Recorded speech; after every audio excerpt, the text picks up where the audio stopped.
Hail, hail, and welcome to the HomeBhoys Extra podcast. I'm, of course, Joe McKenna. As everybody knows from our regular live formats, we do HomeBhoys Extras and we kind of step away somewhat from the Celtic chat and move into sort of different territory and have a guest on to have a wee bit of a banter. We are joined by a man who is in his hat-trick performance tonight. But before I get down to his accolades, I want to talk to the two guys who have joined me here tonight. Brummy boy Liam Power in the house. How you doing, Joe? You good? I'm all good, mate. I've had a mental day. I was in Italy at the weekend for a kids' football tournament, and my social battery is down to zero. Good man. So, but other than that, I'm glad to sit here and chat to you. It's the first time I've stopped moving today, but I'm feeling good. And of course, out there in Wishaw, Jason Higgins, back from Sheffield. That's it, Joe. Hail, hail. Hail, hail, brother. So we are joined tonight by a man who's third time on the show. He's been on with us a few times, and always great chat. He's director, producer, board member, Nottingham Forrest, musician, podcaster, journalist, fanzine, recently newlywed, one of the most handsome guys to walk out of Wales since Richard Jenkins. And probably next to John Higgins, the only person that's come back on this podcast 3 times. Is let's not pretend people always come back on this show. Ladies and gentlemen, the one, the only Jonny Owen. How you doing, Johnny? I'm good, lads. How are you all?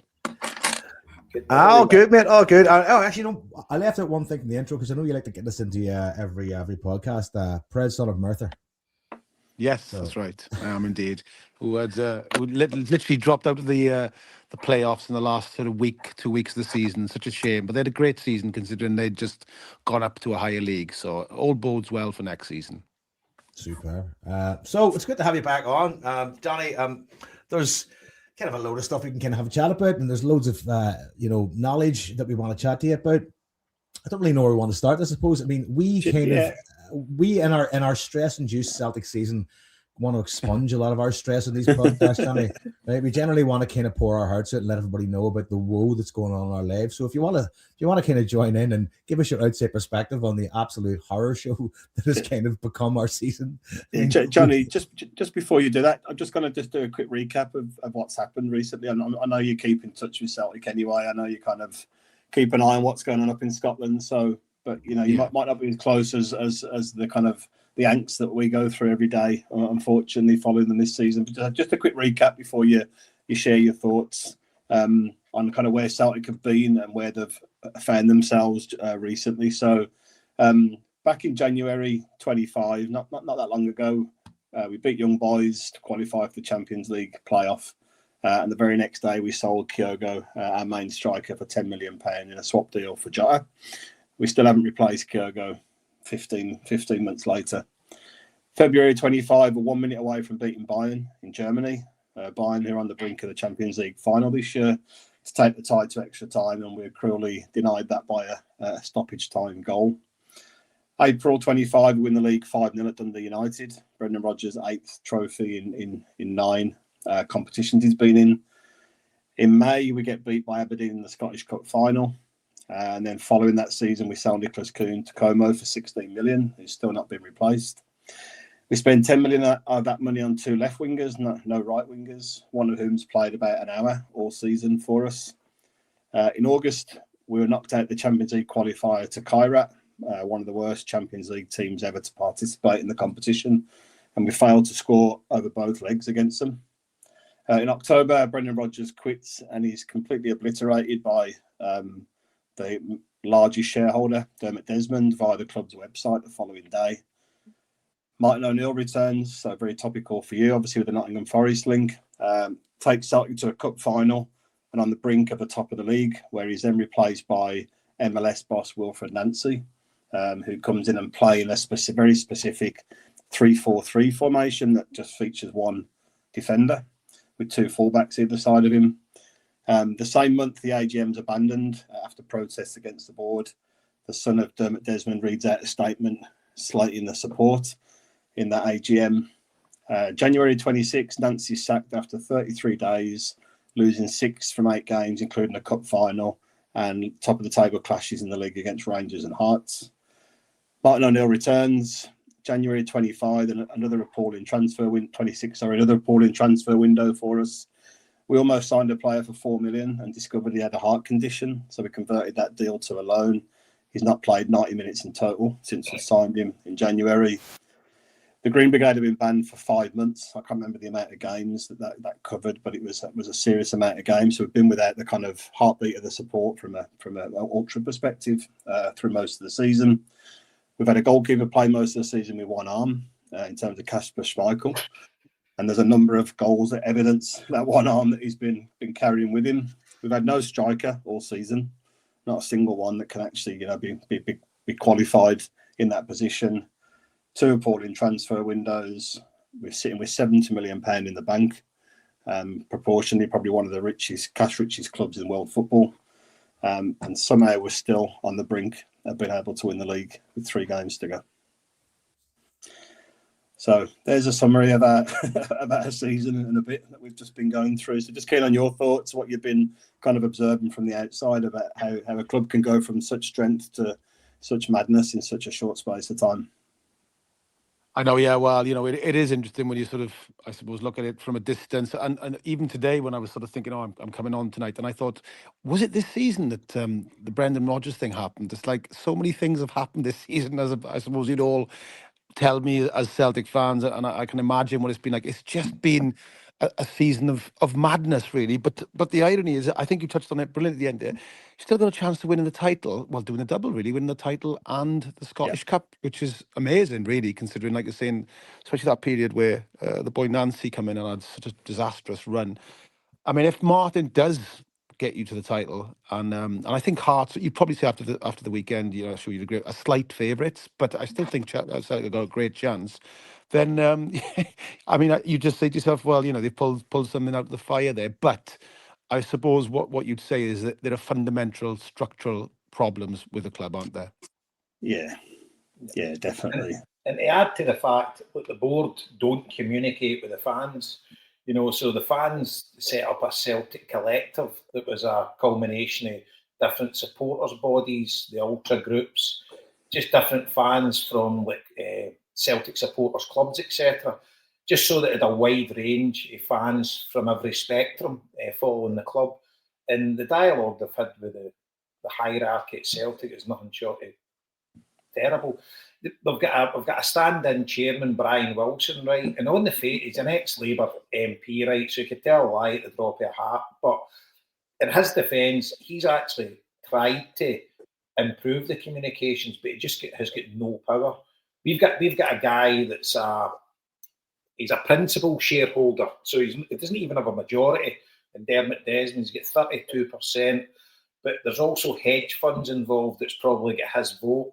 And to put it into perspective, any vote that goes at board level through the directors and non-executive directors, he wins the vote by 99.7%, 99.8% in every single motion that he puts forward. So he doesn't even get challenged. And we've got non-executive directors that have been in place for 20 odd years. They bring nothing to the table. They've got rid of a couple of them there, and they're trying to give us sound bites, like they're trying to be sort of modernise the club, etc. But it's a fucking shambles, mate, honestly. You've no idea how.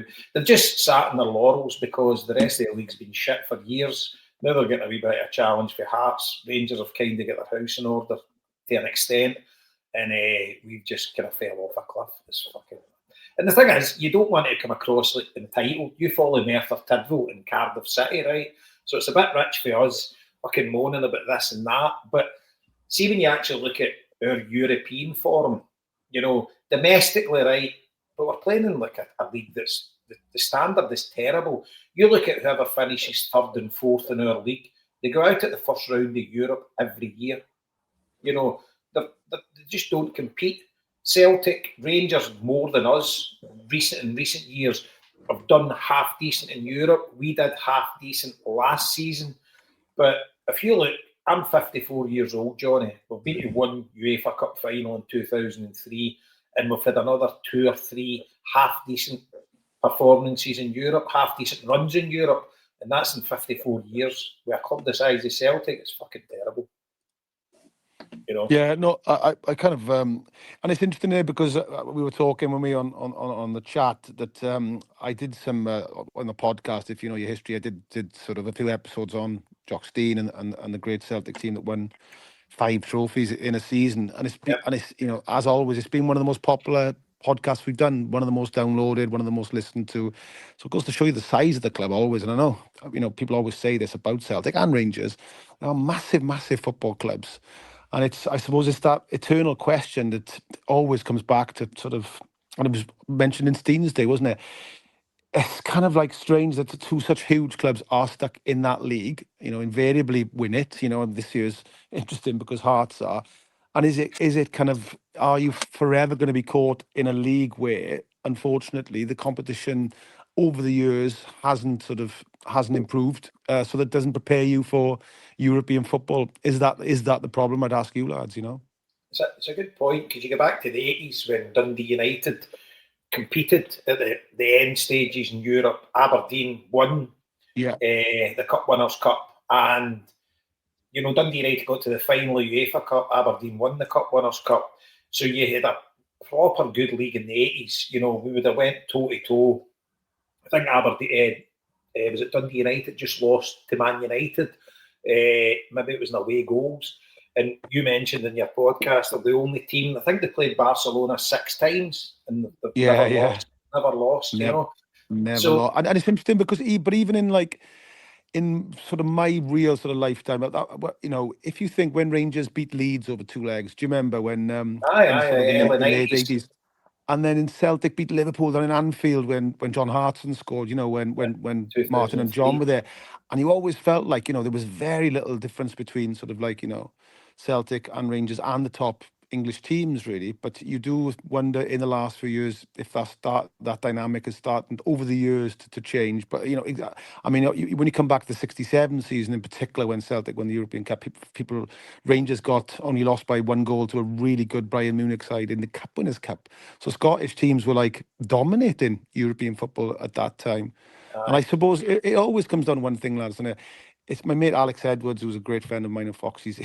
He gets so angry about it, but it's the money that's kind of changed the balance so completely. It kind of started in the early 70s when obviously Celtic lost Macari and Dalglish famously, but the team of the mid 60s, the brilliant Lisbon Lions team, the team that famously all lived within a certain amount of miles to the ground, they could stay in Glasgow because the money difference wasn't that big, if at all, really. And the city was vibrant, there was full employment. It was the mid 60s, but that dynamic is the problem. Is that if you come to England, teams even for us, if you think of it, it does sound mad, boys, in the last 20 years especially, Forest will pick up the best young fullback from Juventus, and little things where you go, it's actually really odd, isn't it, that even a club like Forest, who've only come up for the last 3 or 4 years, will get the best young players, and all the Juventus fans are saying, God, this kid's one of our best fullbacks coming through, and he goes to a team that you call at that point was struggling at the wrong end of the Premier League. So the financial imbalance is massive now, lads. That's the problem, I think. And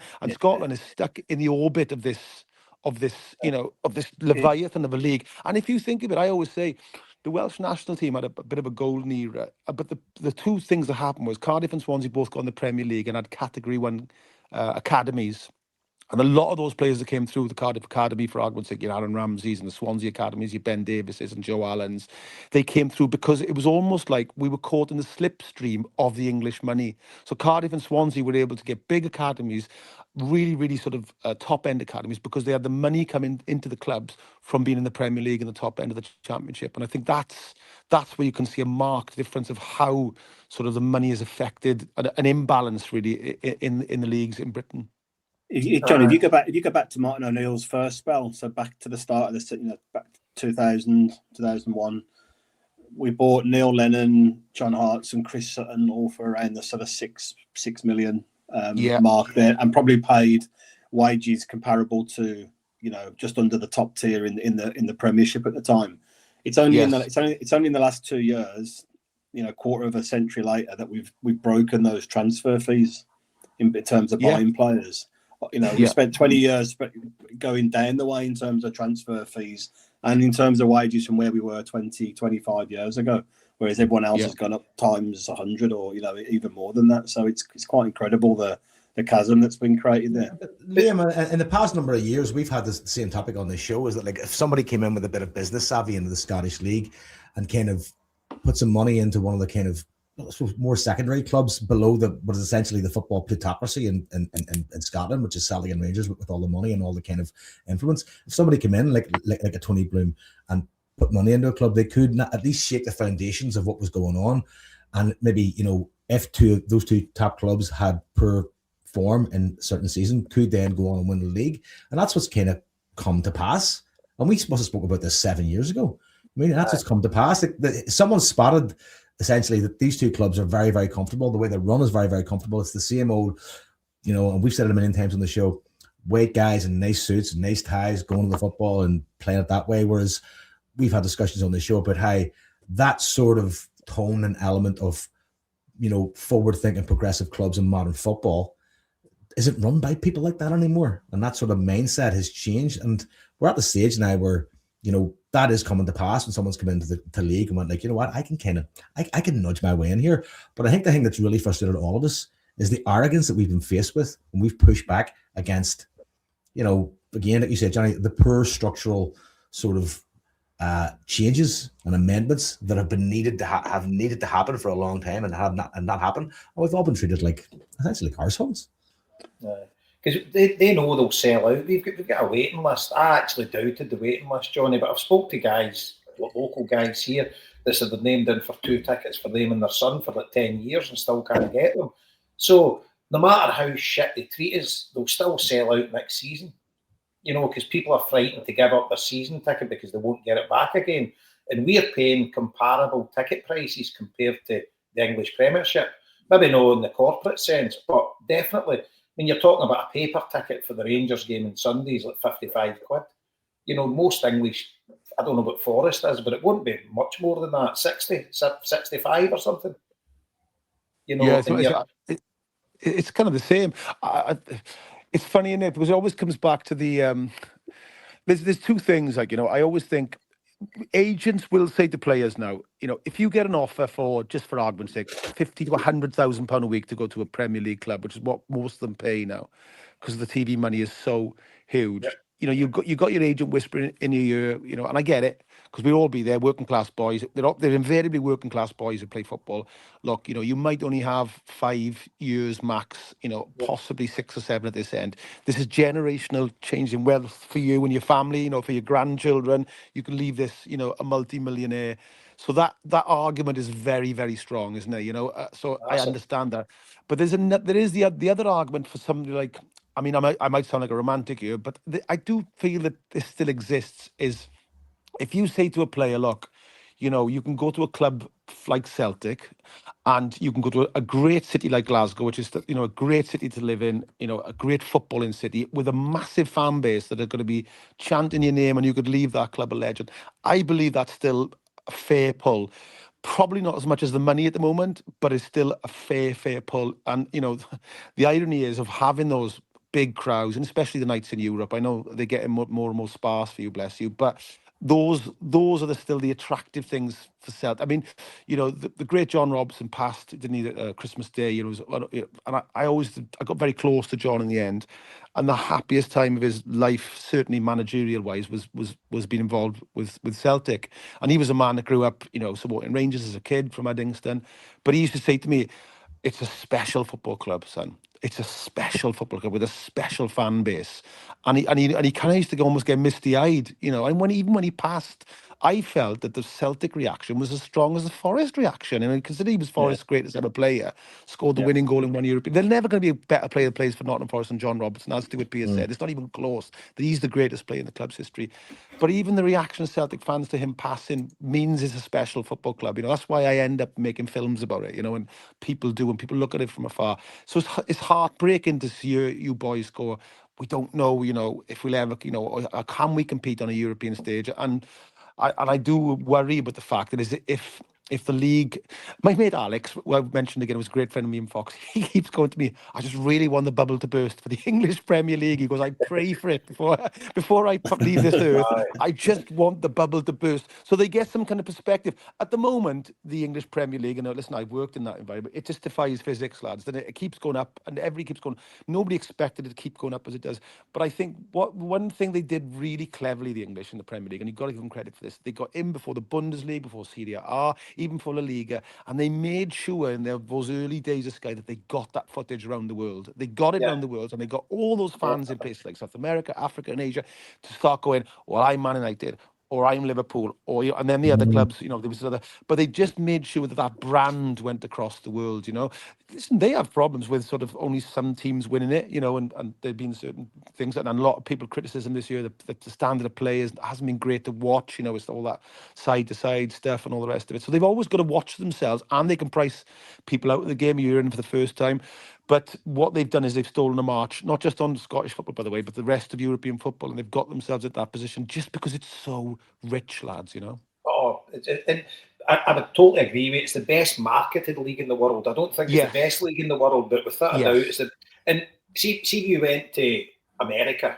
I was in New York for St. Patrick's Day 20 odd year ago, and we were drinking with Gaza. And at the time, Gaza was playing with Rangers. And he was sitting in this boozer, and me and my mates come in, and his mate shit himself because he had a Rangers shirt on. There was a squad of us, right? It ended thinking it was a mad day, right? But he told us, I was sitting with him, not a person recognised him. Nobody. He could walk down Fifth Avenue, nobody knew who he was, unless they were Scottish or Irish over for St. Patrick's Day. Nobody had a clue. You go to New York now on a Saturday morning at 9 a.m, and every bar is advertising English football games, and it's jam-packed with Americans that all follow an English club. As you say, they've actually... The investment that comes into the English Premiership worldwide must be unbelievable. As you say, the smart move then was just mainlining all into Sky Sports in the early days. This is streamlining everything through Sky Sports and then making it global. I suppose that was the biggest. They sold the rights to all the foreign companies. Yeah, and they did that great, clever thing, which makes it where they turned the cameras round. So if it was like empty seats, they put the cameras in the stand, which was half empty, so it always looked full. Do you know what I mean? So they would do really clever little things like that. So if you're a kid watching in, Thailand, you go, oh, look at that. It's always full there. And especially if you looked at, say, the really big clubs like United's and the Liverpools. So there was always people thinking like, and I was the other day, I'd love to ask you this, boys, because somebody said to me, this is how cleverly now the English Premier League is marketed. Name me who the superstar. Is there a superstar in the Premier League playing? I'm talking like at the level of like a Cantona in the 90s, or a Beckham, or sort of somebody even like De Bruyne. There's not one when you think of it. They're so cleverly marketed. No. They haven't even got the best players in the world in there anymore. I don't think. Do you? I was in Sheffield last week, and we were talking about it with guys that are English football fans, and I said, see, like a worldwide superstar at the prime of their career. There's never really been, say, like a Ronaldo, a Messi. Ronaldo obviously played with Man United, but he was at the peak of his career when he was at Real Madrid. See, like a Messi, a Ronaldinho, a Zidane. See, like the top echelon football players. They never ever play in England, but it doesn't matter because they always gravitate to what's La Liga normally or Serie A, but they always gravitate to there, but they never ever come to England at the prime of their career. But it doesn't, as you say, it doesn't really matter. They've got Haaland, he's maybe the poster. I don't know. But you're right. Maybe it was Salah with Liverpool, but I don't know. But the thing is, you're right. It's the league, and these guys are invested now. If you go to Bangkok and at Man United's playing Liverpool, you won't be able to move for bars that's a Man United bar, a Liverpool bar, and they're all wearing the shirts, and it's like, it's just crazy. India, go to India, and they're just bloody English football daft. Everybody. And it's mad because you got there's that really famous quote by Steen, isn't there? Where and I still think it's true to this day. And he said, without Celtic and Rangers, Scottish football would be the same as the Irish or the Welsh league, and he was so right. They're the kind of like the two that almost, and it drives fans of other teams mad. They go, lots of them go, I wish they'd go then if that's their attitude. But I always say to them, Steen said it, you're great to have a manager, domestically and arguably internationally, got you to 2 World Cups. He was right. Is that was the original financial motor for the Scottish top league, because the crowds they have at home and also the people they take away meant that the league was able to stay competitive for long enough. But like we keep coming back to, the problem is the gap between what's happened in England and Scotland is now so big that that Celtic and Rangers, I put them both in the same category, are competing with that. I mean, me and John used to have long chats, but it's nice to go, John, just say in a potential world, Celtic and Rangers come down to England and join the league, and they have to join in, say for argument's sake, they have to join the League One or possibly the Championship. How soon would they be established, and how soon would they be a top end team? And he said to me, within 3 or 4 years. And I was like, I agree. Yeah. They'd sell out every game, they'd sell out every away game to get the players there because they'll have TV money. It's a great city to live in, one of the world's great footballing cities. Blah blah blah. They'd be, and he was like, I agree. So that's the kind of way Celtic and Rangers are kind of caught at the moment. I think is that to become competitive in Europe is so difficult. I think when you are playing teams that potentially you can turn up and, like you said, complacency beat most weeks. That's the problem, I think, isn't it? You don't get that absolute competitive edge like you had in '67, where you had two of the best teams in Europe in the same league, two of the best teams in Europe, and really fine Motherwell side at that time, really good Aberdeen team at that time. All Dunfermline, where Steen had left, and they'd won a Scottish Cup. So those, and don't forget Dunfermline. I know you're playing them in the cup. Dunfermline under Steen had beaten Valencia and Everton in Europe. Do you know? Imagine that now. And that's what happened. Like you said, now most of those teams would just go out in the first round, and that's I think where you see the gap. I think widening. Yeah. I think what we'd say, Johnny, and just going back to what we talked about 5 minutes ago. I mean, I think where we get frustrated is, right, we don't expect to be able to compete with the biggest clubs in Europe. We play in the biggest leagues financially, right? But there's such a lack of innovation around Celtic. As Joe touched on earlier, right? It's the same old white men in charge of the club and of the board. Most of them come from the same private school in Glasgow, and it's such. There's no out the box thinking going on at all, and obviously you're involved at Forest, and you've seen lots of different people there, and we've got Tony Bloom who's come up this season and basically said what he was going to do from the start of the season, and has almost done that. You've got to mix up. You've got to have different business people, different ideas, different thinkers there. We have seen teams do well in the Champions League, tiny little teams with a quarter of the size of Celtic, who just put together a different model and got a different recruitment drive and stuff. And, for us, if you look from the outside, you'd probably say, well, Celtic's super successful. The board must be brilliant up there, but they fail on almost every part of fan engagement and fan management in terms of the match day experience and the wider issues. And there's just such a lack of thinking outside the box at the club. That's where a lot of our frustrations come from. We're not expecting people to spend fortunes there, but just think differently with what we've got at our disposal. Which is so. That's the thing that I find the most surprising is that, for me, somebody like me, if I went to the board of Celtic, the first thing I'd say is, right, what's the biggest asset Celtic have got? And you'd instantly say the fans. So you need to get, the most important thing is your relationship with the fans. That's it. That's got to come number one before anything. Simple as that, really.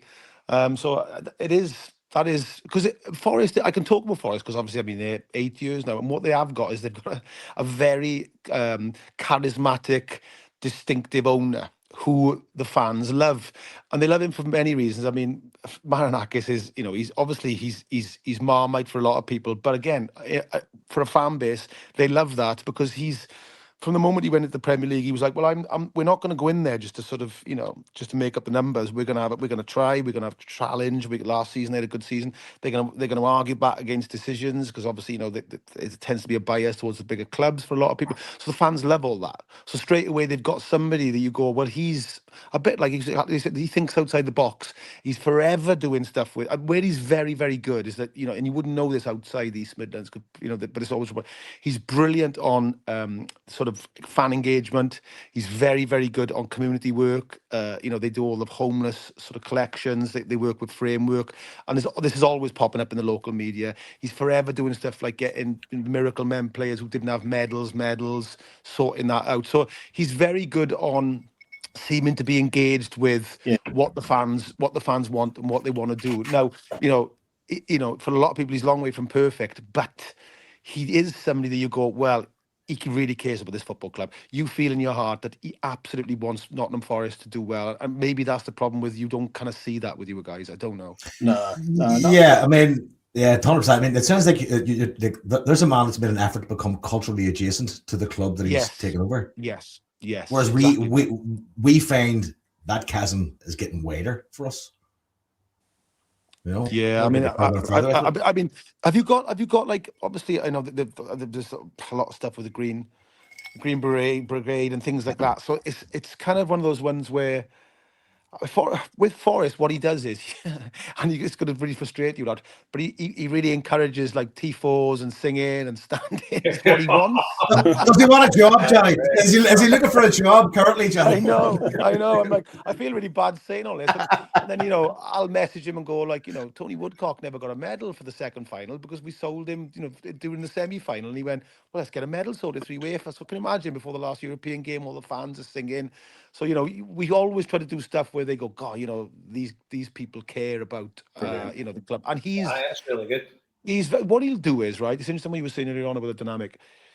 Where I think I've been lucky with Forrest is, and the dynamic is slightly different for me, right? I've got other jobs, right? So I've got the production company and I do presenting and the radio show. So it's not my only job. So, I'm different to possibly other people on the board. Well, he always listens if you tell him something. Now, he might not every time do what you say, but he's always listening. So you can say to him, I think this about this, and he'll go, okay. And often he'll go, let's do that then. So that's what you've got. You've got somebody that will listen. That we've got a very good chairman, Nick Randall, who's a KC. He's very good as well. He'll say, look, we think that we should do this thing in the city with blah, blah, and the club should be involved. And he'll go, yep, do it. Like my missus is a great example. My missus, Vicky McClure, she got the dementia choir.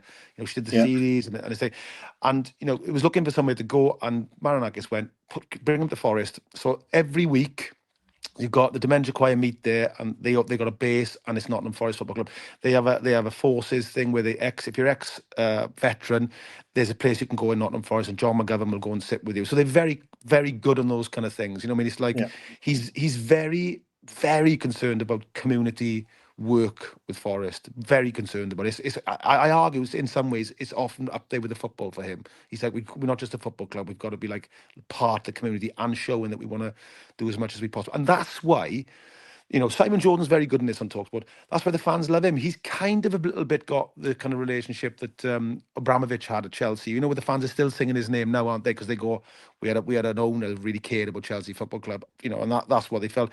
Celtic are different in the sense of Celtic. I've always felt it a bit more politically what you'd call left. They've got that reputation where they talk about sort of refugees and all those kind of things. It's a very specific football club. So it's a shame really, because if you could get the right person, and this guy might turn around and be amazing. I don't know. It's very difficult, sometimes to sort of judge past judgment. But if somebody could just click, this is what you need to do. This is a football club with an amazing history. This is what connects with fans. I think you'd back that person to the hilt then. Yeah, it's interesting. Jason, go on. You go first. No, you go first. Just going to say that same point, Johnny. So, like from a business perspective, as the club like to treat us as supporters, they've got people knocking the door every day saying we want to give you as much of our money as we can, right? And they don't make that easy for you at all. But you just beat me to the point there in the fact that, Celtic are a very politicised club, probably the most politicised club in the UK, one of the most known across Europe as well. And unfortunately, a lot of those politics, especially in the UK, don't sit comfortably with a lot of other clubs or other people. So the club don't embrace that side of things, whereas across Europe, it's a completely different picture. We've been to many games, many places, and people are inspired by what they see at Celtic from that perspective, but obviously domestically it's not the same position there. So the club don't want to embrace the identity of the support and what the support want to promote and kind of believe in and support as well. So that creates that big division between particularly the ultra groups at Celtic and the board there as well. Through the tifos and the banners and other things there, and constantly kind of falling foul with UEFA and stuff as well. So it just creates a division rather than let's use this as the face elsewhere and market the club on that basis. See what's quite apparent, which became apparent, since the Green Brigade have been banned, etc. So look, we've all been in protests, etc., showing solidarity and support with them. But what's been really apparent is Celtic have got a massive part of the fan base that don't care about any of it. See when you think Celtic are very, very left-wing support, I would say it's a lot less than I even thought it was. You know, loads of people just follow a football club. You know, and that's their right. You know, who's to say everybody should be a mad lefty and whatever? But I'd say the vast. Well, it's funny because younger people now maybe don't come from a working class background that follow Celtic. You know, it's different. When I was a kid going to watch Celtic, you would say 98% of all the supporters would have came from a council estate. You know, but now obviously it's different because young people maybe grew up and they've been, you know, they've been come to a privileged background, etc., and they follow Celtic. So there's definitely an element that don't embrace that side of the club, but we've still got a proper hardcore that I believe is on the right side of history. And I don't think the political aspect of Celtic is anything, you know, it's a very common viewpoint. I mean, to support the Palestinian people when there's a genocide going on in Gaza, I mean, where are you wrong there? You know, and it's not that this fan base is anti-Semitic or anything like that. People would like to throw that. No, you're actually supporting a people that are actually trying to be wiped out. And people are saying leave politics at the door, etc. Celtic were born through politics. You know, the football club was formed through an immigrant community coming to Glasgow and getting treated like shit. You know, and people forget that, but there's a massive amount of your support that I'm interested in the slightest. You know, so for the board point of view, they're most of them would have went to private schools, etc. Right, so they don't come from the same background as us, and they would definitely err away from that kind of stuff. They're living in business communities and etc. And it's not the done thing for them. So they're obviously totally against the standpoint that the ultra groups have, etc. So it's just caused a massive division within the club, and it was getting to the stage there. Maybe it'll rear its head again once the season's finished. But obviously, people have drew the white lines at the minute and says, right, put the swords down and just let the club try and win the league. But whatever's going to come in the summer, I'm not entirely sure. But there was definitely a massive divide between two sections of the support, like the ones that would be on the side of the board and the ones that would be on the side of the ultras. Is it fair to say, Jason, that the merchandise boycott? So, Johnny, there was a movement called Not Another Penny when the club weren't spending money. So basically, the club have been financially starved of about be 5 or 6 million this year from merchandise. Not fully across the board, but I think it went better than anybody thought it was going to go. Sorry, Johnny, you're becoming our therapist in this podcast. I apologize. Well, no, you know, you're tapping into such interesting things because it's a cultural place that we are historically at the moment as well. I mean, if you think just as an example to use Merthyr town, you'd probably say we're, you know, certainly Merthyr itself is considered a very left-wing town. Is where the red flag was first raised, and you know it's always had a Labour MP. Keir Hardy was the first Scotsman, was the first ever Labour MP elected in Merthyr Tydfil. It's got, you know, a huge tradition of, you know, the miners' strike. You know, is the NUM sort of was its heart was there. All these kind of things. But now you're in a position where even that fan base, which I would have described certainly, you know, but in the 80s when I first started going as a kid, was very left wing. You described, because this is just after the strike and all the rest of it. But now they have, they get quite shocked. People do, you know, like I was, you know, where there was a Union Jack with Merthyr on it at a game, and I was like, where's that come from? And somebody went, oh, there's one of the new fans. He's got a Union Jack with Merthyr written on it. And I was like, that would have been impossible to think of with me when I went to Merthyr as a kid. I mean, literally beyond the realms of any kind of thing. It'd be like, you know, in 10 years, somebody turned up with a Union Jack with Celtic on it. You'd be like, that could never happen. But it happened in Merthyr, and that's because, you know, parties like Reform in these old working class areas that have been, you know, genuinely, you know, and parts of Glasgow the same, run down for decades now since, you know, the demise of the major industries that were the reason for us being there and working there.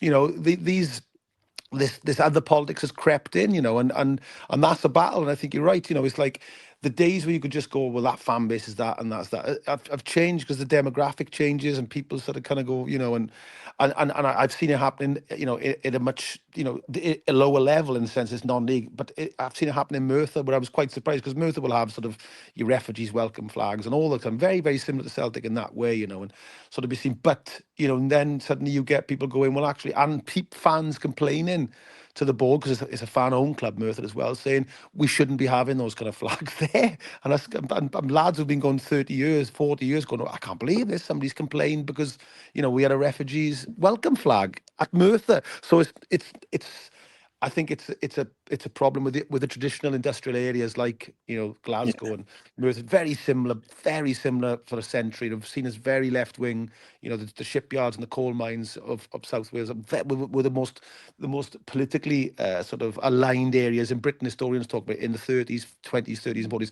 We've seen it change, lads, and especially the last 10, 20 years. And weirdly, lads, speeding up all the time in the last 5 years, you know. And we now look at us now. We're now in a situation where we've got an American president acting in a way that none of us can quite believe. Really, we had this conversation a few weeks ago. Johnny said, like, I mean, are we turning into those lads, men, I suppose, older men at this stage? You go like, well, in my day, it wasn't like this. But I mean, because what we connected to at football on a core kind of soul level, like at a cultural level, on a fan level, is kind of diluted to a point that we don't really recognize either where it's going or what it's becoming. And that kind of, I mean, when you're kind of enmeshed in that from a young age, it kind of puts your nose at the joint, and you do become that kind of like, well, I don't know about this. I mean, I agree. The game's changed. I mean, like, and I look what a hypocrite I am. There's me like swanning around in boardrooms across England, and I'm going, oh, you know, when I grew up in Merthyr, it was just after the miners' strike, you know, So, but it kind of, I think, you know, in your heart, it never leaves you, really. I think that is true. What they say, what you were when you first went as a kid, you know, that's never going to leave you. And I think, if nobody disagrees with me when I say, you know, something's been lost from the game. You know, it has. You know, something's been lost. Certainly at the top level, something's been lost. You know, where a kid can rock up, an East End Glasgow kid can rock up, pay £3 or £4 and go and watch his team. You know, and that's a shame that can't happen. I mean, Liverpool is probably the best. I'm Manchester United, obviously, but Liverpool fans talk about it all the time. They have the campaigns like, you know, the Cop for Scousers and things like that, where they just go, look, you know, there are kids in Anfield who have never been to see Liverpool play, who are Liverpool mad. And, you know, the only time they ever go is once a year because it's like socially deprived areas, a bit like, you know, South Wales and Glasgow, where they give tickets to the school kids. And that's the only time they ever go to watch Liverpool, once a season. And that's tragic, that is. If you're a kid in Celtic or in that area and you're living around the ground, and, you know, 40 years ago, you'd have gone to the jungle and seen some of the greatest teams in Europe coming there, and you're losing that generation. I think that's tragic, I do. Yeah, no, definitely. Yeah. And I totally agree with you, but see, on the point of you getting into boardrooms, that's what we want. We want guys like you in boardrooms. 100%. You know, that's Celtic don't have that. Celtic have got guys that went to private schools, etc., swanning about our boardroom that's got nothing in common with the supporters. You know, that's our dream, having a guy like you in our boardroom. Somebody that came from the same background as us, that's got something in common with us, that can get commonality and you can actually discuss things with them. But when you there's a private school in Glasgow, St Aloysius, right? And it's a standing joke that just about everybody that's employed by Celtic went to St Aloysius. You know, it's just like the old boys club. And it's just there's a St Aloysius Catholic school in Merthyr, but trust me, it's not a private school. That's a problem. There's some tough lads went there. Let me tell you. But in certain ways, this season we've kind of been transported a bit back in time. I mean, with Martin O'Neill coming back in, I know there's been the kind of the turmoil of Nancy, but when O'Neill came back in, it was such a very weird sort of feeling, because everybody was like, "What are we doing? We're going backwards. We're going to the Dermot Desmond Rolodex and pulling out numbers, just anybody who's available, and bringing them back in." But when he came back in, this whole sort of vibe sort of just developed of like, you know, this guy's box office, he's great. You know what I mean? And he has this ability. And there's something to be said a lot for that sort of, you know, ability to communicate, ability to motivate, and ability to kind of, you know, have this presence around the place. So we've kind of been transported back in time. I don't know, obviously, with Martin O'Neill having, you know, the Nottingham Forrest connection, you must know an awful lot about him as well, Johnny, in that respect, given his history. But we've kind of had a wee bit of a, you know, what would you call it, like an Indian summer, kind of with you know, with Martin O'Neill, and it's been very odd. It's very anxious, but it's also been a real kind of, a bit of a hot water bottle for keeping us kind of warm throughout the turmoil Yeah, of what's yeah. kind of going on. I was going to ask you lads that actually, because obviously, I mean, for me, just that kit he had on with the trefoil, like the Irish flag, and that, that's really gorgeous. We're all down to bad, Johnny, and nobody's losing. You're not allowed to buy it. It's a gorgeous kit. And Aye. I think actually my missus has bought it. He doesn't know this yet for Martin for his birthday as a present. She said she's got him that kit because I think he said he liked it just because it's Martin Compston. So I think he's got that. But I mean, obviously he's done a great job. And interestingly, I remember that when he came to John's funeral, I was talking to Lenny, and Lenny said he's been on the phone the whole of the way down and will be on the way back because he, just working hard. So I think certainly managerial wise, that's his club, Celtic, and he feels a great affinity to them and to you all really as supporters. And as somebody out on the outside looking in, he's done a great job of steadying the ship, especially after an awful run of results when the boy Clancy came in and it didn't work, did it? Nancy, sorry, and it didn't work. So you're a bit like, for me, everybody in who's not a Celtic fan, and probably everybody who's a Rangers fan now as well, they want Hearts to win the title, and they just have it's sort of something different happened. But obviously, I don't. I want Celtic to win the title, so I'm a bit like well, I understand why people want it because it's something different. But if Martin does it, I think it'll be a remarkable achievement for him to have done that. Really, really is. Fair play to him. I mean, I'm not his biggest fan, right? I love the guy, right? But it's a massive step back for us, right? But he's been essential, not as you say, to steady the ship. Hell knows what position would be in if he didn't come in, right? But it's so short-sighted for Celtic. It's just us over the back. Like Dermot Desmond, as we say, we can only employ someone that's in Dermot Desmond's phone. That's the strength of our recruitment. Apart from the absolute disaster that was Nancy, and they put all their faith in this clown Tisdale, and obviously he's, for whatever reason, convinced them to get Nancy right, but they did that. But I think everyone else, from as long as I can remember, his phone number would have been in Dermot Desmond's phone. So he just decides who's going to be our manager. I don't think there's any interview process. And hell knows. I mean, there's a guy at Motherwell, Jens Bertalascu, so I don't know how much you follow the league. But Motherwell, without a doubt, are the best football team in the league. I don't care what anybody says. And this guy has worked absolute miracles with him. And the brand of football they play is unbelievable. I've never seen it outside us or Rangers with obviously far better players playing like a style of football like that. And Rangers haven't done it since it was the old Rangers. So it's like, it reminds me when Ange Postecoglou was manager at Celtic. And that's a good wee segue to get into. Go. Somebody was going to do it. What did you think of Ange, Johnny, when he was at Forrest? I got to say, like, he was very, very unlucky, really, in the sense there was some games where they should have won, really. Very, very unlucky against Chelsea and those kind of games. And when I met him, as you'd imagine, I really liked him. He was a nice guy, and. It was a shame it didn't work for him. And, he said since, I shouldn't have taken the job, really. I was kind of like, this weird thing had happened with Nuno, where Nuno, for some reason, just didn't want to stay at Forest anymore and, kind of almost engineered a move. And we were all a bit like, what's going on here?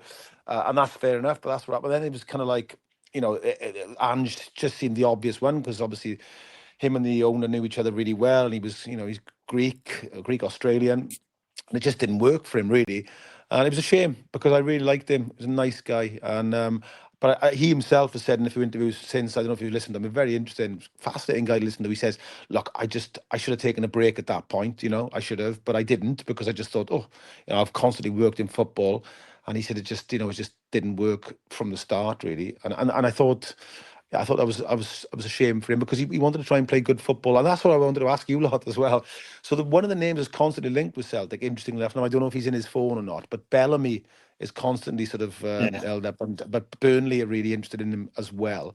But he is somebody that absolutely plays front foot football. I mean, Wales in some ways, some people would call us even slightly naive, but he's only got one thing on his mind. He's completely changed the way Wales play in the sense, because we used to just sort of like five at the back famously with Bale up front, and then you've always got a chance because you got Bale, especially prime Gareth Bale. But what he did was he changed Wales so that they were always sort of playing forward football, against big countries as well, possession-based forward football. So he's somebody that I think, if they ever went, would be a very good fit for Celtic. The way they play and the way he think is, it would come? personality-wise. I don't know. I mean, I think this is the big thing we were just saying. I mean, he knows what a massive club Celtic is. He always talks about it, doesn't he? And he had a great time up here with Big John, and obviously that clip, you all love him for that clip where somebody gets him try and sign a Rangers top, and he just does in his very Cardiff accent. He goes, "Not happening, mate. Not happening." So he knows the history, and he gets it. Like I said, the only way I think you'd get him is that it's the pull of the club, it's the size of the club, and he thinks, I could go up there and and to be a god for them. But ultimately, I think if to get him there, you'd have to sell it and say to him, we're going to want to try and compete in Europe, and that will be the key. It always comes back to what you boys are all saying. It's like if you want to get a young, ambitious manager up there like Bellamy, the owners and the board have got to say to him, look, we are serious about this, and we want you to try and do something in Europe as well. That's the only way I think you'd give him. We talked about Bellamy before with you, Johnny, when you've been on, and we talked about how he's really intense, isn't he? Like super intense. Reading his book, he's probably got lots of demons in his head, and he's always had them, which brings out that intensity for him. I like him, and I think he could be a good manager. I just think maybe the environment up here might just be too much. Someone with that level of intensity all the time. I kind of agree that after a while his diplomacy and interviews may just go out the fucking window. Yeah. He just start telling truths. You know what I mean? Whereas Rodgers and that kind of I get the feeling that not that he's a hothead, but the frustration of having to deal with our club as it is right now would just get to him. Yeah. He's from a really well-known area of Cardiff. He's a tough lad. He had a very tough upbringing. He was a father, I think, at 16. He was on a YTS, wasn't he, in Norwich? He talks about in the book. I read that. And he kind of goes, I had to make it. I think he had 2 kids by the time he was 17 or 18. So he was he's very, very single-minded and focused in that. He's always been great with me, by the way.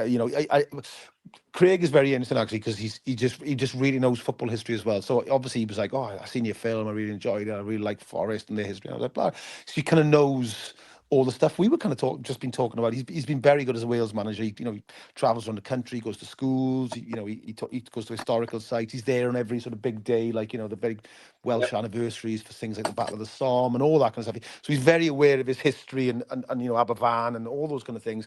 He's good at, you know what I mean? So, but you're right. It is such a pressure cooker. Coming back to the great John Robertson again, he said to me, I said, what was it like? And I said, managing, being assistant manager of Celtic. And he went to me, the only thing was, he went, I would love to tell you I enjoyed the Old Firm games. He said, I didn't. He said, I hated them. He said, there's so much pressure. But he said, the relief if you won one was unbelievable. But if you lost one, he said, you just didn't want to go out for a week. And I thought, okay, that's proper pressure, that, you know what I mean? And so I always remember John telling me that there's nothing like the pressure of that week, really. Do you know what I mean? And I agree, lads. It would probably do funny things to some people, wouldn't it? I definitely. I would get to some, but I would have Bellamy. I would have him. I like him, and that season we got him in loan, right? That was the infamous helicopter Sunday, right? But see if we hadn't signed him, we wouldn't have took it to the last day of the season. He dragged us there because that was Martin O'Neill's last season at Celtic, before he left.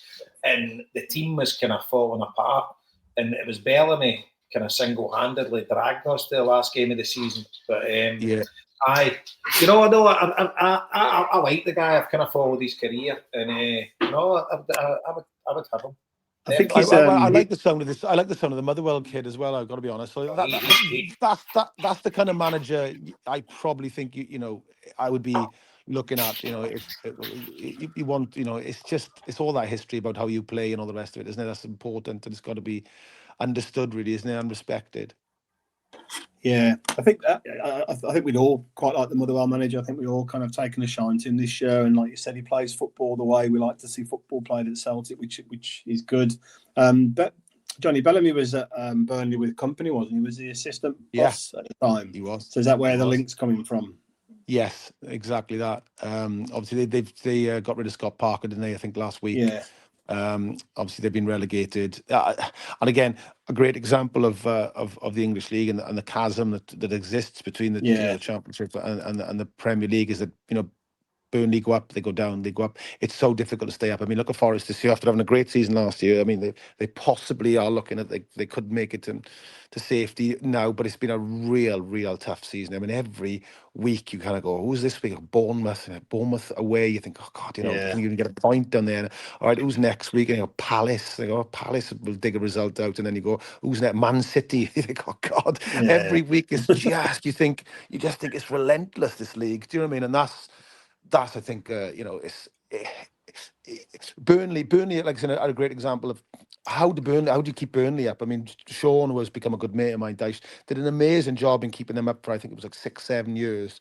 A club like Burnley, and I mean, keeping a club of that size up is, I mean, we've all seen it. Like look at West Brom and look at Leicester are now. Leicester were title winners only a decade ago, back in League One. It's such a tough league because of the money that's in there, boys. Everything we've just been talking about, I think it's just every team can spend. I think, I actually think it's something like, I mean, so I'll take your breath away. I think it's up to something like £130 million a year now, just for being in there. Every club. Wow. And see when you look at teams like, because Forest are an established club that's just was shit for years, but they're a big club, obviously, right? So you expect to have them there. But you look at your teams like Bournemouth. I mean, who the fuck are Bournemouth? Brentford were good in the 50s, right? Yeah. So but these are now established Premiership teams. Brighton, Brighton have been shit for decades. And you just say to yourself, it is so tough. It's so tough. Have you heard the theory, boys, about the I mean, it's an economic theory for Britain, but the southeast and London and those rich coastal cities that just suck everything in. And there's somebody pointed out quite rightly, like when I was a kid growing up, you had a few London teams that were always jumping around the bottom divisions. Like, you was at Brentford down, as I said, Fulham, Orient, quite a few. Like Chelsea were like a second division club. But if you notice now, because of population wise and money, all those clubs, like even Brighton and Bournemouth, rich places where the money goes and the clubs are just rising up the football league. And it's tough if you're someone like Burnley. I remember Swansea had a great 8 years in the Premier League, but I always remember them saying to me down there, the lads went, our biggest problem, we just can't get players there. It's just so far west. People when they go to Swansea, they go to Cardiff and they go, oh, Swansea's must be next door. It's not. It's almost like another hour on the motorway. So it's like, wow. And it's the eternal problem with Plymouth, Carlisle. How do you get players to go down there and think? This is the irony of Celtic and Rangers that's kind of been lost maybe a little bit. Glasgow's still a fantastic city, one of my favourite cities, in the world. You can get people to move to Glasgow because it's a great city, and it's got vibe and it's a city and it's got a history and pedigree and great football clubs. The irony is, something like Bournemouth, they are there sheerly because of economic reasons. They got a really rich owner. The club only, I think the ground only owns 10,000, but they are a classic example of a club that's been sucked up because of the money and the power of the southeast and the south coast now in Britain as a whole. Really, this idea, the idea of a northern powerhouse like a Manchester's the only one that kind of competes. Liverpool is a different economic city now than it was even 10 years ago because of all the Beatles stuff and the two football clubs are a massive part of that. They're a big engine for these cities. Like all the hotels are full every weekend. People flying in. Manchester, especially since the rise of City as well. It's become rich. They're the only kind of places that can compete with London. But if you think of London, like all the clubs there, Arsenal, Spurs, Chelsea, they're rich football clubs, big stadiums now, and people desperate. I mean, look at Chelsea. Look at the money to Chelsea. Imagine if somebody had given Celtic £1 billion to spend, like you've had. Do you know what I'm saying? It's like what? We'd leave it in the bank. It's still charging more. We'd get some fucking interest off that. I'll tell you, John. Probably would have been there. Yeah. Probably would have been better off in Chelsea leaving it in the bank rather than spending on the players. But do you know? I'd never actually thought of that, and it's a great point you make because obviously Bournemouth and Brighton are lovely places to live in your close proximity, and obviously with infrastructure, but it is amazing when you see the amount of London teams now that are actually on the rise because these foreign kids that come there want to go and live there. They don't want to go and live. But we did a video about 4 or 5 years ago. Again, this is like clever, the owner progressive. he said to me, make a little 5-minute video about how good Nottingham is to live in, like the schools, you know, where it is. It's only an hour and 20 minutes from London on the train, blah, blah, blah. I got my missus to voice it, Vicky McClure, and we just sent it to agents. So that agents would say, so if players would say, like, you know, you know, just lots of them would say, where's Nottingham? Show them this video going, oh, you know, it's not that far from London. It's got this, is this vibrant city. It's got this great school for your kids. It's got this. This is the history. Years of clip of a European Cup being raised. And we sent this video out because we just went, you're always competing against places like Bournemouth. And it's a great story Roy Keane says, didn't he, when he was manager of Sunderland? He went, you know, we'd be just about to sign a player. And he said, I suddenly hear the Fulham were in for him. And that was it. You know, they take him, the agent would take, or the club would take his wife down the King's Road for a walk, sit in a cafe and go, do you want to live here? And then they'd fly them to Sunderland. And poor Sunderland, Roy Keane said he knew, you know, they weren't going to get him. And so these are kind of like, make sense when people used to talk about him. And, you know, and we used to talk about it as well, you know. And I think that's something that Celtic and Rangers, but Celtic, they could market much more as like, look at the city, look at the record crowds are always broken in Glasgow, as everybody always says. You know, this is like growing up, 140,000 at Hampden, Celtic and Rangers winning European Cups. This is the place to live. You know, you can almost market yourself as going, do you want to play for a great football club? Or do you want to go to a team that, you know, will be the wrong end of the Premier League and, you know, in 10, 15 years you'll be forgotten about? Or do you want to be a god at this place where you can go to dinners for the rest of your life and you can be welcomed and you could be loved and you could be like, you know, you have a team that, you know, does things. That's the way I would market it as best I could. Like I'd say, look, this is not just any old football club. This is, look, it's got a star above the badge. That's what we try to do with Forest. There's 2 stars above this badge. You know, you come in somewhere, Villa got it, you know. You come in, Villa do this great thing I thought was really clever. They put their European Cup in the tunnel, don't they, as the teams walk out. I thought, good idea that. You know, you go somewhere special here and, you know, Celtic could definitely do that, you know. But I don't disagree with anything you say, but I'm still a bit sceptical, right? Because at the end of the day, money talks. You know, you've got somebody come from France, Belgium, the Netherlands, Portugal. At the end of the day, it's down to money. But what I would say is, what Celtic, we've slated them that much, but what they were really good at for the past 10, 15 years, and Ange Postecoglou was a big part of that as well. But what they were really good at was enticing players, like French guys, like Edouard and Dembele, etc. So you were bringing these guys and you were giving them the platform, because bearing in mind, Dembele was with Fulham youth team or whatever. I don't think he'd ever played like a first team game. So we got him up and we got him for next to nothing because of the cross-border thing. But where Celtic can market themselves is when you've got a history of selling players to the English Premiership, stuff like Van Dijk, etc., Edouard, Kieran Tierney. See guys that say, come here, give us 2 years, be a success, and we'll sell you. And the thing is, we benefit as well, because you end up, you buy them for 4, 5 million, maybe 6, 7 million, but you sell them for 15 to 20 million. And then the key is reinvesting the money, getting the next guy at 6, 7 million. But unfortunately, with the recent transfer windows, the guys who are paying 5 million, etc., have been fucking hopeless. So that's pissed money against the wall. But I get the point, but you can't say to them, come and spend the rest of your career with us, because at the end of the day, if you're getting offered 150 grand, we're paying them 30. You know, they're going to go. But go with our best wishes, as long as we're getting a wedge for you. And I think that's where Celtic need to get better at, because they were good for a certain period there. Ange get all the Japanese guys coming over, and we didn't really cash in at the right time with Hatate. He's went off the ball. But Kyogo, he went for the 10 million. Nicholas Kuhn came, 15 million, etc. Liam pointed out we didn't reinvest the money, but we got the money back in for them. And we signed these guys for 3, 4 million, but then sold them for 15 to 20 million. We actually got a bid in for Arnie Engels. Was it Forrest? It's Forrest, wasn't it? It was Forrest. Forrest put a bid in for you can maybe tell it was a load of bullshit, but it was all over the news here that Forrest in the January window put a bid in like 25 million. But Celtic had to knock it back because we didn't have any cover for them. That's right. Yeah. No, I agree.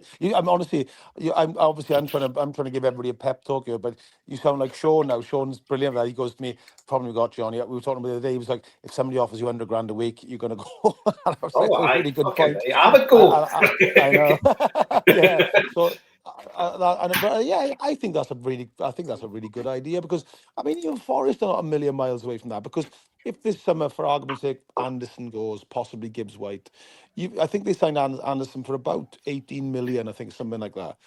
Wasn't massive, but if you can sell him for 100 million. Then you've got an opportunity where you got a bit of money back for him, and you can try and buy possibly 2 players. I mean, you're probably not going to get anybody as good as him because he's a £100 million player now.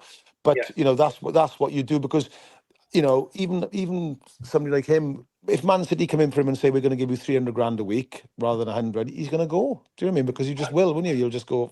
I'm playing in the Champions League next year, and they're paying me this much money. So yeah, I think you're right. I think all clubs kind of can budget them. Can think like that. I mean, I was thinking the other day, do you know, even Manchester United, you think possibly the biggest shark in the ocean, top of the food chain, let's say. But do you remember that thing where Ronaldo said, I want to go to Real Madrid? And Ferguson brilliantly said to him, give me 1 more year, son, and I'll let you go. And Ronaldo went, okay. And he gave him a sensational year. They might even win the European Cup or Champions League. And then he went. But I thought to myself, God, even Man United could have a player going, I want to go somewhere else. Do you know what I mean? There's always somebody in the ocean that can, that's slightly bigger than you, isn't there? So it's a good way. It's a good way to look at it, really, to go, look, we're not going to think that we're going to keep players forever, possibly. But if we can get a player and sell him on, I think that would be a really good model. I think. I think the key is what you do with the money when you get it. Yeah. That's it. And I know, for listening to your podcast as well, quite a bit about Athletic Club. I know you did the film show in the Basque Country in Bilbao when you did the Three Kings. I did, yeah. And so see Athletic Club, as I say, I'm athletic daft. I know everything about them, etc.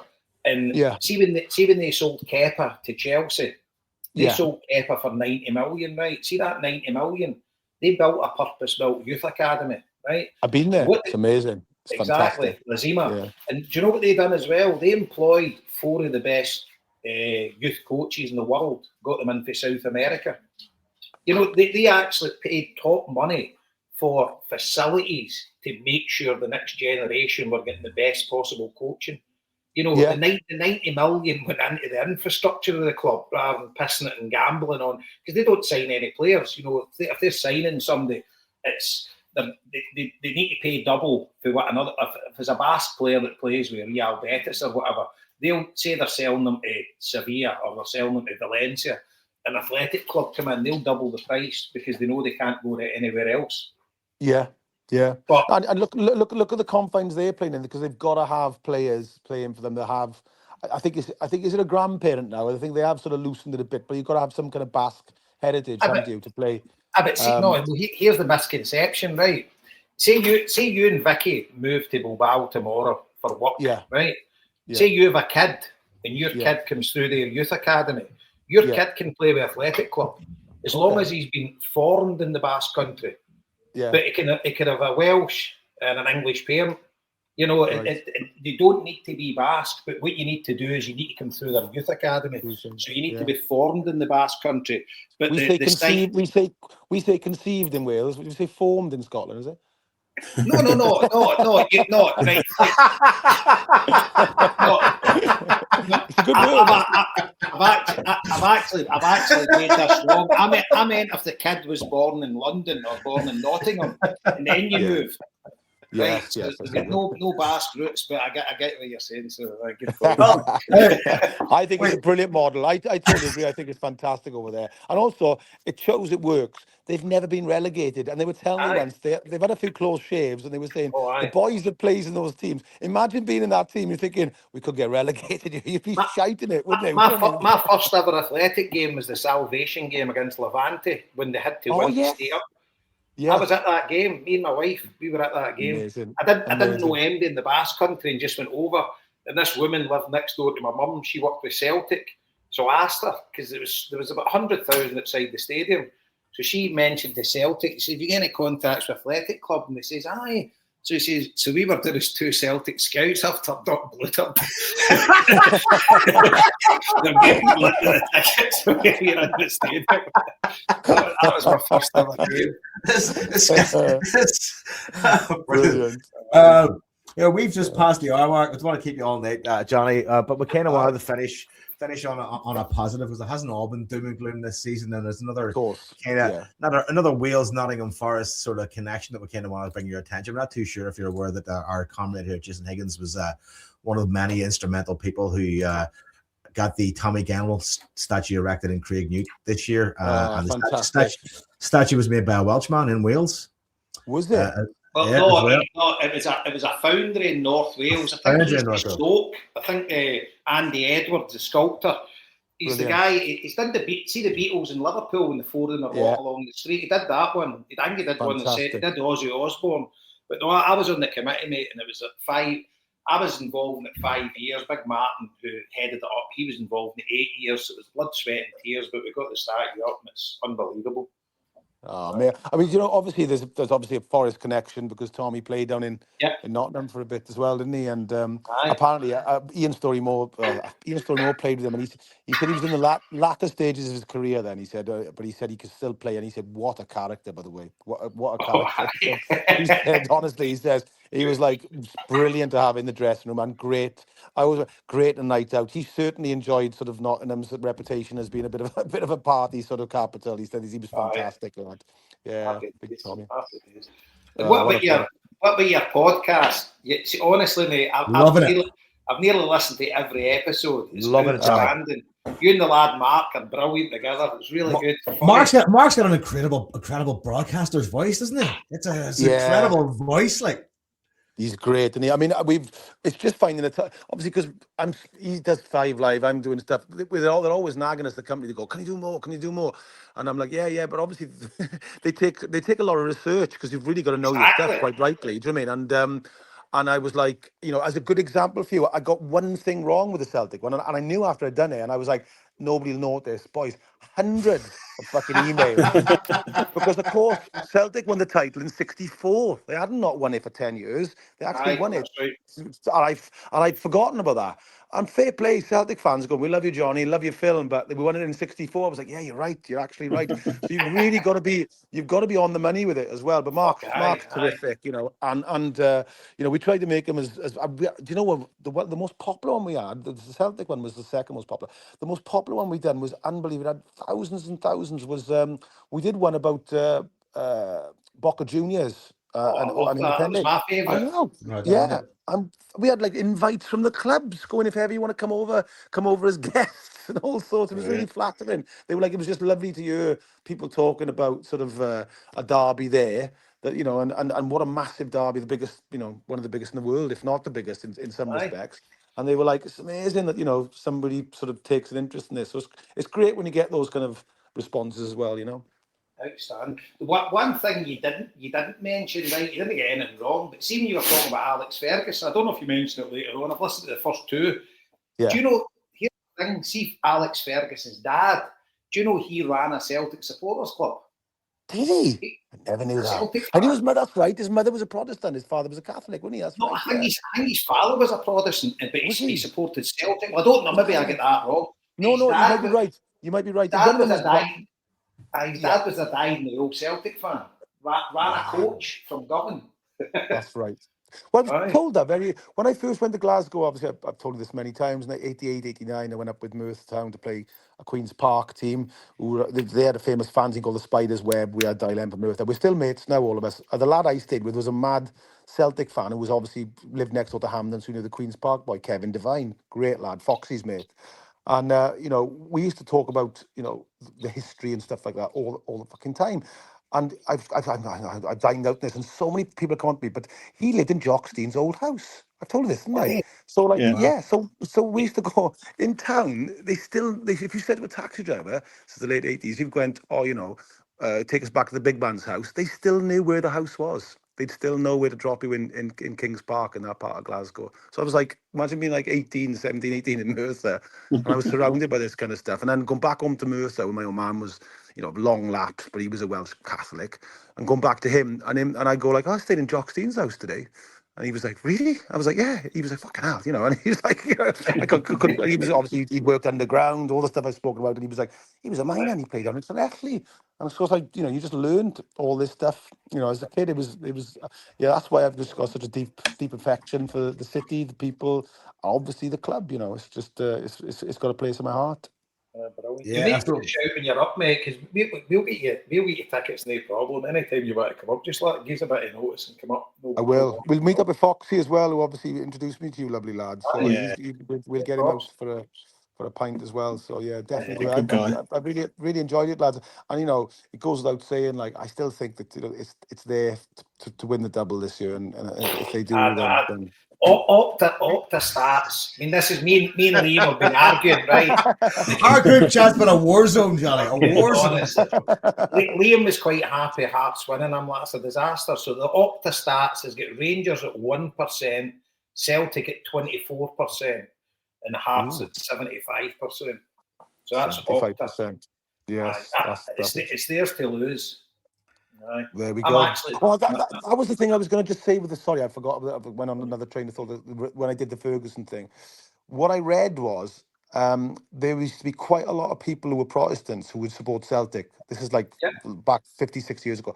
But nobody was it was never the other way around. Nobody Catholic supported Rangers. See, when I was growing up, that's exactly the way it was. See, now it's all changed. You've got both sides. No, Matt, me and Liam have got a good mate who was a Catholic, and he moved away to Australia with his mum and dad when he was a kid, and his mum and dad split up, and his dad was a Celtic fan, so he stayed in Australia. His mum brought them back, and they went to Lourdes Academy. Him and his brother played with Celtic Boys Club, Rangers Daft. So you do get the odd one, but when I was a kid, that was the way it was. At St Aidan's High School, there was like no Rangers fans at all, out of like 1,600 kids. But Wishaw High School and Coltness High School, like the Protestant schools, you would have the odd Celtic fan, definitely. Right, they'd go to the games with us and everything, you know. So that was the back in the 70s, definitely. But it's all changed now. Nobody really gives a shit nowadays. Nobody think. Well, I'm a really good mate of mine is Matt. You know Matt Ford, the comedian. He does all the impressions. He does like Trump and all that. Brilliant. He's always on telly. His wife, the lovely Laura, she was brought up Catholic from Glasgow. Lovely girl, Celtic daft and Celtic mad. And she said they used to say, I fucking pissed myself. She said, we used to sing a song in school. This is the young Catholic girls. And she used to go, this is when Aberdeen were really good. And she used to go, Aberdeen, can I kick a jelly bean? Rangers are the worst of all. They can't even kick the ball. Can't he kick a jelly bean? I was like, oh, okay. So she went to a Catholic school, so that's what they were taught at a young age. Aberdeen as well. Can he kick a jelly bean? Brilliant. But no, it's well, listen, boys, I'll keep everything crossed for you for this season, and yeah, let's see. Martin knows how to win a trophy. That's the thing. He does know how to win a trophy. Appreciate it, Johnny. Appreciate it. I just want to give a plug. If anybody's out there hasn't listened to If You Knew Your History podcast, get on it. Absolutely fantastic. I love the halftime thing you do, Johnny. It's great. The wee questions. It's a great wee addition. Great crack. It's brilliant. I love it. One thing, but see the kind of when you've got the crowd singing, it's a grand old team to play for. Is that Everton? Who's the fan? It is. It is. I knew that. Yeah. And you know what? We were at first they were like, "Is there a copyright on this song?" And I was a bit like, "What? Are we going to pay like 30,000 Everton fans?" Something individually. Don't worry about it. And here's a trivia for you, Johnny, that has been on this show many times about that song. So basically, the original recording of that Celtic song with Glenn Daly, there's an accordion at the start of it. Right? That's right. It's played by a guy called Jack Emblow. You know this? And Jack Emblow then became famous for writing and performing the theme tune for Allo Allo. Really? There you go. I love some Mark Webster. When I see him next, his eyes will light up. That's the kind of thing he loves. Jack Emblow. Marty Flynn pulled that one out of his arse one time on the show. We're like, that's a belter. I'm going to get a Jack Emblow Celtic Supporters Club t-shirt or something done. Was it no Belfast Celtic that sung the song first? No, what happened was, there